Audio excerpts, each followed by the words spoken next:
किनाऱ्यावर, समुद्राच्या किनाऱ्यावर पालथा पडलेला त्याचा मृतदेह, पायातले इवले बूट, पायातले इवले बूट, इवल्या जिवणीवरचे इवले ओठ, जे कधीच आता अब्बू अम्मी अशी साथ घालू शकणार नव्हते.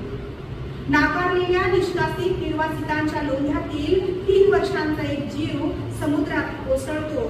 लाटांवर हेलकावे खाणाऱ्या, क्षमतेपेक्षा अधिक माणसं आपल्या पोटात भरून घेणारं जहाज दिशा शोधत राहतं. त्या साऱ्या कल्लोळात आयलांच्या अब्बू अम्मीचा आकांत कुणापर्यंत पोहोचतच नाही. किती भयंकर असेल क्षण जेव्हा काळजाचा तुकडा समुद्राच्या पोटात गडप झाला असेल निमिषार्धात. जगात कुठेच मातृभूमी नसणारे हे लोक असेच विषमतेच्या अफाट सागरात हेलकावत राहतील आणखी किती काळ. समतीची जमीन शोधत आणि अशा वेळी का कुणास ठाऊक बाबासाहेबांचं वाक्य मला आठवायला लागतं, I have no homeland, I have no homeland. अशी माणसं आहे की त्यांच्या हक्काच्या जमिनीचा तुकडा